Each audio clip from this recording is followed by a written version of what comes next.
Kara Woodall and Brittney Cleveland Hi. are here. We're excited they're here. We're going to have a lot of good conversation about everything, Atlanta, real estate, whatever. So here's where we kick it off always is what's the best restaurant in Atlanta? Not your favorite. What's the best? Umi. It'd be my last meal. Okay. It's the best sushi I've ever had. It's ruined me as far as sushi goes. I don't know of any other sushi restaurant I want to eat at ever again. How do you even get a reservation is my question. Oh, it's easy. You don't need got to that. know people. I don't know people. I don't go that often, but that is for sure the best meal in Atlanta. For me, Yeah. my favorite best meal. And then if I picked an everyday one, it'd be Jalisco's. I'm a Jalisco's girl. Don't hate on me, Taxco people. No, Jalisco's is awesome. It's the best. I've never been to Umi because I've never been able to get a reservation. Wait, I'm serious. it's not that hard. Maybe I need to. Not trying hard enough. Maybe I need to go on a Monday or Yeah. something. When do you try and go? I mean, I guess on like prime time. I mean, I don't go Saturdays or anything. Okay. So you're going on a I Wednesday. don't Wednesday? go. Yeah. Yeah, I need to go on a Wednesday. or a Weekday. Monday. I have a sample menu. Catherine Crabtree actually sent me this menu, and I've saved it forever. And it is truly, if I had to pick my last bites on earth, it would be on this. What is it? What's on it? It's like this delicious otoro nigiri. Oh, It's really good. oh my gosh. Okay, that makes me want to go check it Yeah, out. you should. I need to get back in there. What would you say, Britt? My whole life, my favorite restaurant in Atlanta, Blue Ridge Grill, which you would probably agree Oh, with, right? yeah. You I mean, changed. isn't it Like- You changed. Okay, She changed. so- She thought about it. She thought. okay. Day to day, Little Ray, that is where I eat out most frequently with my family, with For my sure. kids. Like, it's just impossible to beat. But for special occasions, Blue Ridge Grill, because not Totally. only can you not beat the food, you cannot beat the atmosphere. Great. Yeah, Give me that Blue bar. Ridge Grill around Christmas time with the fire going. It feels like you're in a mountain lodge.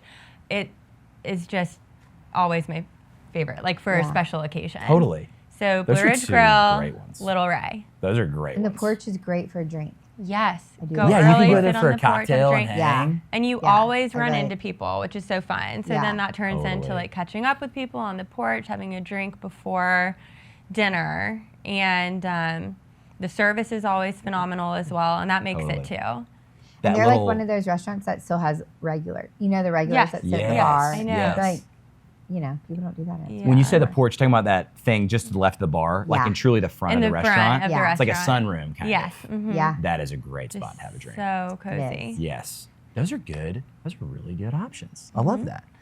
All right. Let's pivot to real estate really quick because one of the things that I love about both of you guys is that y'all are crushing it. But you started off small just like everybody else and y'all grew your business and now both of you are just crushing it in real estate. So like, what is one counterintuitive thing that you do to grow your business that you think actually brings you the most business? Something that somebody wouldn't think is like a thing you should do in real estate. I hope I'm answering your question right. Okay. People You want me to are- rephrase it? No. Okay. But people are normally really surprised to learn that I don't keep a calendar. Like I don't use the calendar app. I don't use calendars. I have a note in my phone. It's a running note. It's my to-do list. And that is my lifeline. Instead of putting something in a calendar, I am just putting a bullet point in my note of what I have to do, and that works for me. Because Really? for me, let's say like I'm busy, I'm out with clients, I get a text from someone who wants to look at comps for a house they've had their eye on. To create an event in my phone to like text that person back and send them comps is just such a hassle. I would way rather pull out my note, put a bullet of what I have to do. Do you have it right now? Yeah, I have it right now. Let's see it. So I, at the top, it just says to do. I have Wednesday, Thursday, Friday, Saturday, and I keep it running. It's weeks out. Is it a long So I'm not list? going to, yeah. And Oh, wow. like today, obviously, here with you, Connor Yeah. and Kara, and then even little things like texting people back, because when we're constantly on the go and with other clients, you want to be very present with who you're with. Yes. And I don't want to forget to text someone back when they have a question about, it could be someone who's not even an active client, just a friend who texts me about a house they're interested in and they want to know how activity and feedback is going. And I can't do that when I'm in the midst when you're of driving. Yes, or when you're driving, Yes. you know, like I Yes. just feel like to create a calendar event for something like that is such a hassle and a pain. And so I kept this note going, and now it is my calendar. Wow. I don't have a calendar. I keep this running note, and that is how I keep it all straight. And I don't separate it between business and personal. It is all there. So like you get invited to a wedding in like 2 months. It's on there. Yes, It's on there yes, for 2 yes. months away? That's really cool. Because I just scroll down to, like, let's say that there's nothing else on my calendar, like, you know, at that point, that's going to be at the very bottom. Do you delete the days when they're over? When they're over, I delete the days. And you just move And I the have it to-do all list as the to bullets that I next. can check. And, you know, I'll check them and leave them there for a second before I delete them all together, because that's so Oh, wow. gratifying. Yeah. But I just think that, I don't know, I feel like we are so busy. And even just to create an event in a calendar brain dump. takes more time than just like a little bullet point and a note. And That is awesome. my note is my lifeline. Again, You are really good at getting back to people. Like I feel like that's one thing that I would say is especially good about you. And so that's a really cool thing. and it's silly that I have on my to-do list to text Yeah. people back, but if you don't, like, life just gets so busy you could forget. And there are times I forget. I'm not perfect, and so I tell people, like, double text me if needed, but Right. I try to always put it in my notes so that I am not forgetting. And I'm not going to create a calendar event for Right. texting someone Right. back. Totally. But in my note, every little thing that I have to do goes there, and that serves as my calendar. That is awesome. Really, really unique. What would you say, Kara? Well, this I feel like might be a decent amount of people's answers in real estate, but I think counterintuitive is when I first started. I mean, we started together, and it was just yes, yes, yes, yes. You say yes to everything. You say yes to everyone. You say yes to every area, and you're a yes person. I'm not the best at saying no, but I'm trying hard to say no. And I am now like pretty selective about who I work with and where I work. And I do feel like that has helped grow my business in a concentrated, specific way. So just always saying yes. Yeah. No, not anymore. Not used anymore, to. but used to say now yes I to get say it off the no. ground. Yeah. Yes. Now I say no. And, if someone's looking in an area I don't know very well, I'm not serving them, the best I should and giving them the service they deserve. Yeah. Because I don't know that area. So I refer that, I have certain people that I refer to in different areas. Or if I just don't feel like that client is a great fit for me, our personalities maybe don't mesh, or I don't know, just I don't know. I don't have any mutual friends. You think about safety too. So I say no to, if it's not a referral and it's a random cold call, I don't take that business on.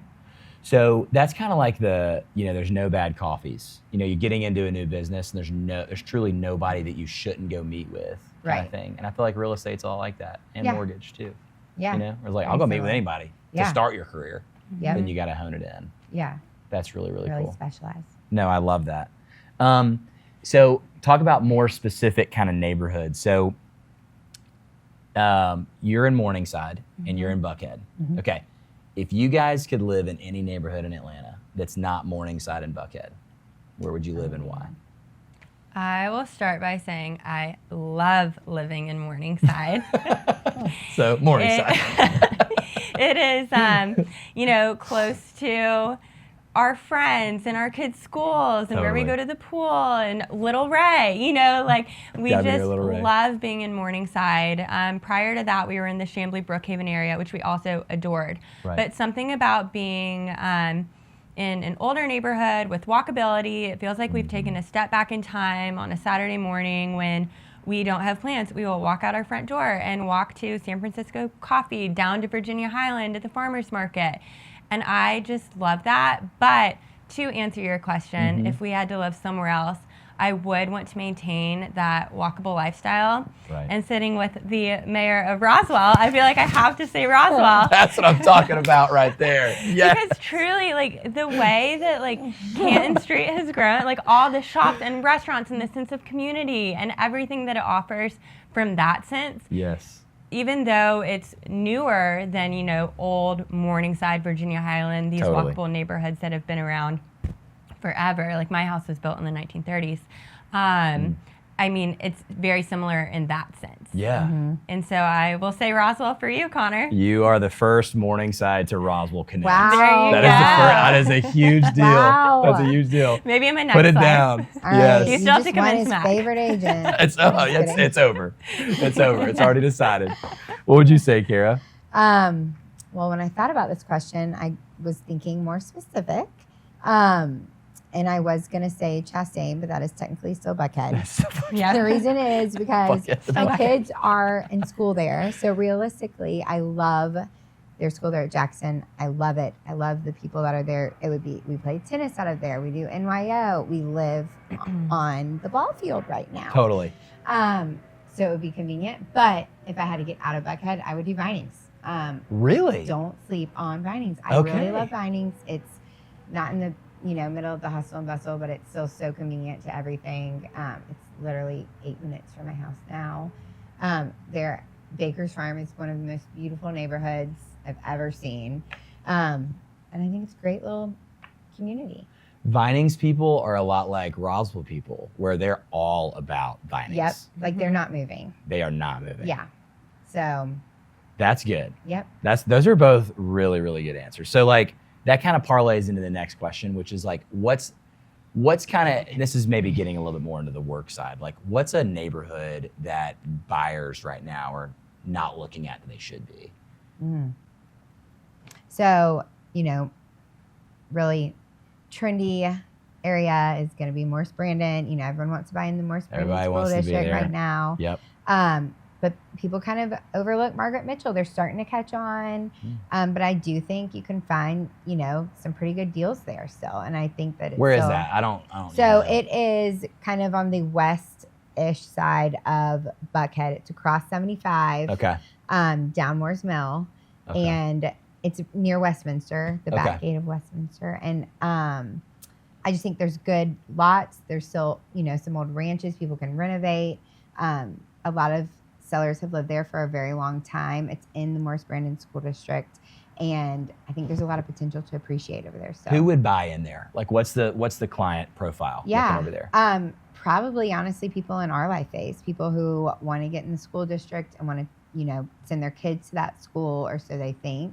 But also maybe who have a pretty strict budget. They can't afford the Wildwood or the Spring Lake, or the $2 million house. They need to stay under 1.5 and get a 4-bedroom ranch that might need some updates on a great lot. And that's kind of your buyer. So I think anyone with Elementary age 1 to 2 kids. And, kids, yeah. yeah. Okay. Yep, or even young kids who are going to grow into the house. Totally. That But I makes think sense. it's a good opportunity. Yeah. What'd you say?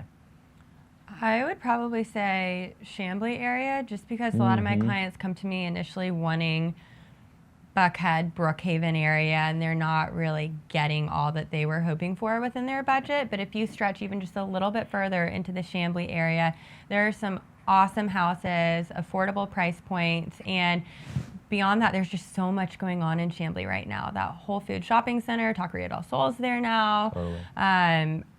There's a new Henri's in Chamblee. You have great parks and a strong sense of community there too. Totally. So Chamblee has been more on people's radar for a few years now, but I still feel like there's opportunity there to build equity and to get more house in Chamblee than you may in Brookhaven or Buckhead. Those are two different client profiles. I feel like maybe someone in Chamblee would be more of like a first-time buyer or like a new married couple or Correct. something. No Yes, kids. exactly. Totally. Right, You know? exactly.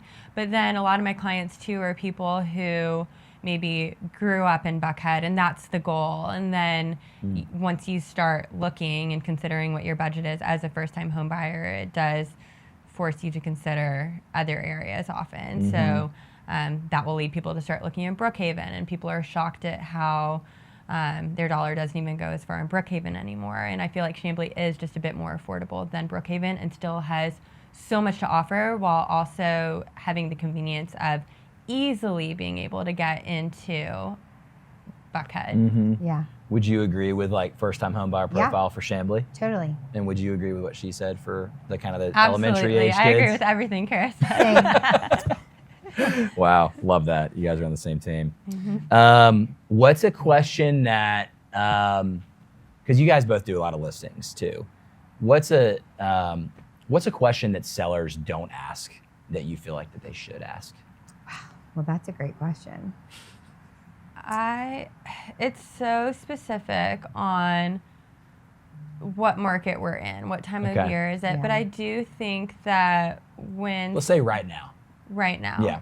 Okay, so we are in summer. A lot of the push to move is behind us with, spring market always being so busy. Summer can slow down a little bit. And if a seller asks me about the idea of selling off market, I perk up a little because I do think that there are opportunities in which an off market sale can be advantageous, especially in slower months. And so not every seller thinks to ask about the on market versus off market approach. And yes, by going to market, you are going to have the most exposure and the most eyes on your property. However, with an off-market approach, you can still ask for a premium. You can ask for your exact terms. You can say, I will move, but it has to be at this number and at these terms. I need to be able to stay in my house for 6 days after closing. And a lot of times, if a buyer falls in love with your house, they are giving you those terms because they want it to be attractive enough to keep you from going to market. And then once you're on market, even if you sit for a weekend, which is very possible, especially in slower summer months, then a buyer may try and negotiate with you a bit more. And of course, it's case by case. It's going to depend on the house and depend on the buyer pool at that given time.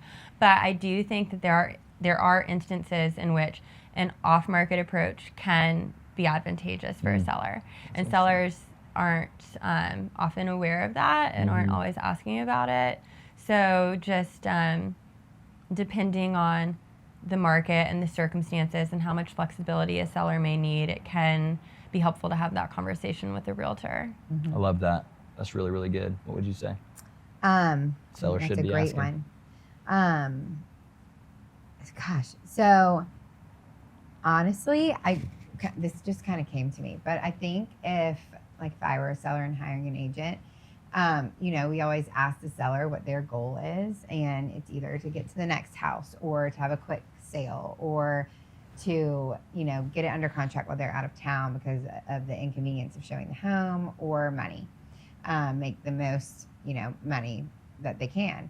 I think asking the agent in turn what our goal is would be important, because if it's just to get the deal closed at the very beginning, that might not be an agent that, you feel has your best interest or is working toward the same goal as you or has your back in working toward that. And I also think that our goal in, a different, depending on the market, can fluctuate too. So I think, checking in every couple of weeks, asking what's your goal this week. If they send you an update about what they've done, well, what's your goal? Is the goal now to just get 2 showings this week because it's really slow and we want to get people in there? Is your goal to get a handful of agents in to give us an opinion at a caravan? Is your goal to, get multiple offers the first week on market and price it accordingly? But because I do think that can shift depending on, what the house does. That's really interesting. So the seller should ask the agent what their goal is. Yeah, if it's important to them that the agent isn't looking just for, a closing, that the agent truly is having their back and their best interest and knows how to serve the seller's goal, and make that happen and make that their priority. That's really, really good. I love that.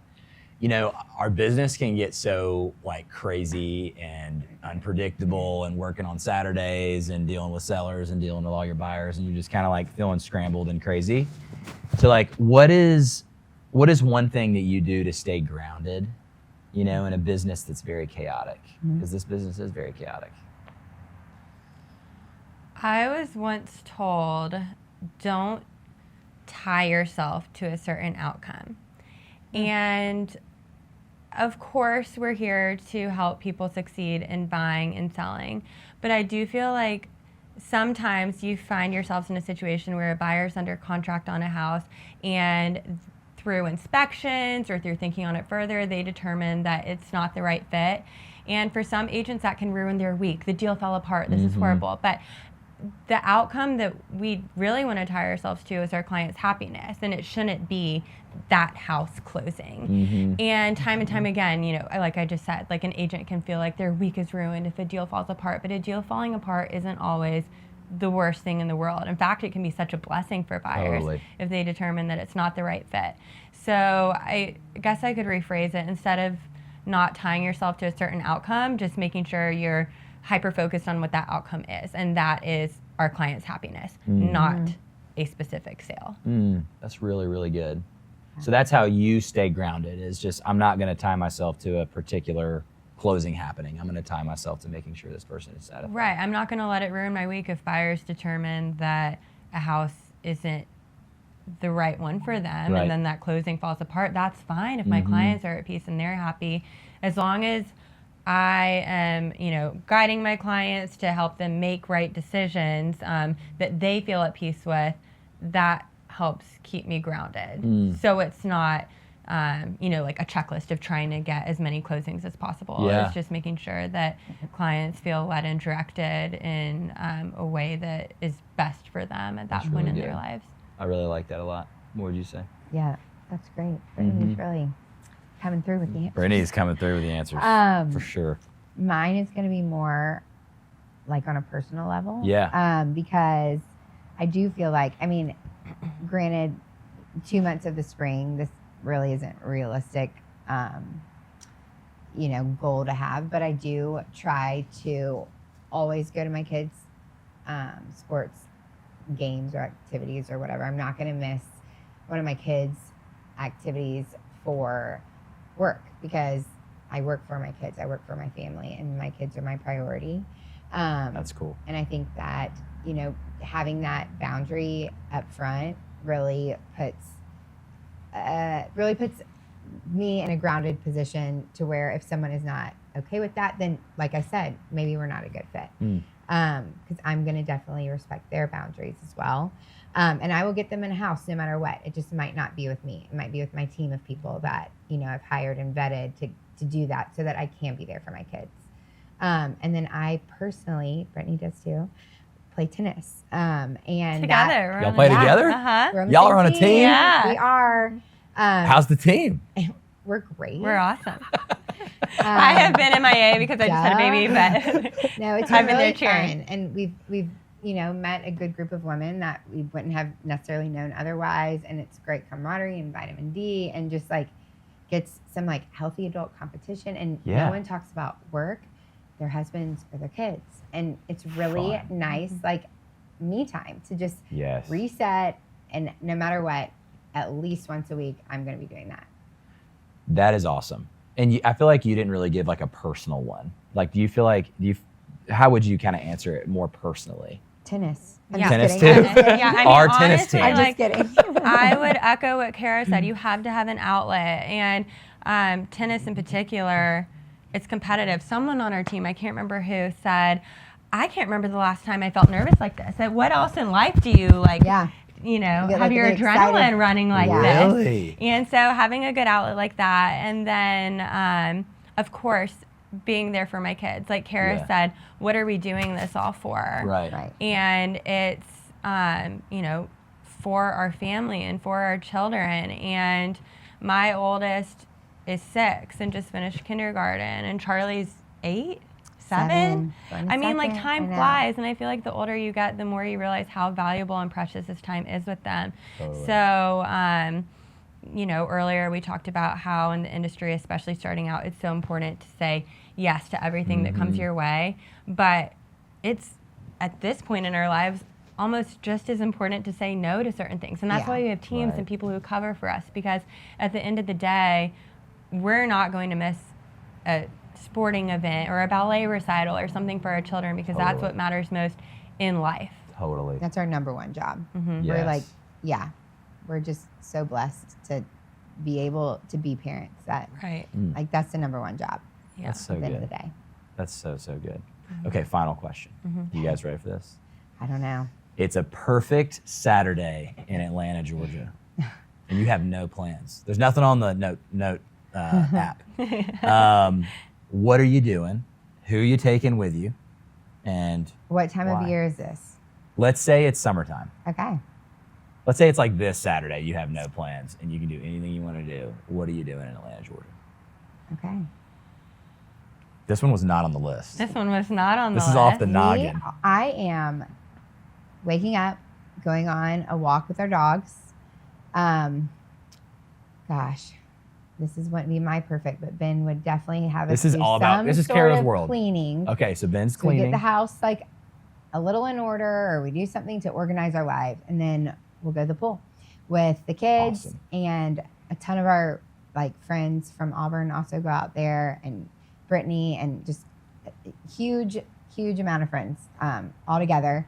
And Awesome. then we go home, and for dinner we go to Little Ray at North Creek and have margaritas and let them run around with friends, and probably have a slumber party. Wow. That's it. Boom. That's awesome. Did you see the video that went viral about the girl who's like, there's too many kids here at the Little Ray and Buckhead? No. Did you see that? They, That like, went girl viral? she needs to go to Superica. Get on, go on. Don't come to the Little Ray, or go next door to what's the Beechwood Tavern. Yes. They don't want anything to do with the Little Ray kids. Okay. That is a dreamy Saturday, Karen. Yeah, That's a it's great. dreamy Saturday. What would you say? Waking up with the kids, walking to San Francisco Coffee, getting a latte. Love it. And then going home, letting the kids rest for a little. If we're talking summer, we're packing up the bag, going to the pool. And I am also taking my mahjong set because finding some friends at the pool, playing mahjong while the kids swim. And then we're probably staying put for dinner, giving kids Love it. dinner at the pool, and then showering them there so Yeah, that when we that's get actually home, we hard can to put beat. them straight in bed. Huge. And then maybe having a margarita on the porch. And Mac is cooking. We're eating at the pool, You're remember? eating at the pool. You're eating at the pool. But Okay, if we okay. were to be eating at home, Mac would be cooking because I Okay. hate to cook. But Mac is a great cook, so my perfect day could also include him making dinner. Perfect. But it's just too easy having it at the pool, specifically because we can get the kids fed, showered, home For to bed. sure. Yeah. Wow, you guys have this Mac down the to a cook, science. Ben the cleaner. Yep. Shout out Mac and Ben. That's so good. So yeah, perfect summer day has to include going to the pool. Yeah. That's the way it sounds like. Fall day would be going to an Auburn game. I was gonna say, okay, Yes. so fall you're going to Auburn. Or Going Eagle. to Auburn. What are we doing? What's the best game this year to go to? Kelly and I were talking about this last night. I mean, define best. What's the game that everyone's really excited about I going was to? just talking to Ben about this last night. She said Um, LSU maybe, another yeah. one. I can't remember what time. Our home schedule is just terrible. Is LSU at LSU's home? at home. And Ole Miss is away. Georgia's away. Usually Ole Miss is my favorite game. Yeah. But when it's home. Right. It's back on Halloween weekend this year, which is so And fun. it's in Oh. Oxford on Halloween. Isn't Halloween a Saturday this it's year? on Halloween. Remember they always did it Halloween weekend when we were in college. So I do love So that. Oh, that's fun. cool. I mean, yeah, probably LSU, I guess. Well, y'all, this has been great. Thank y'all for coming by.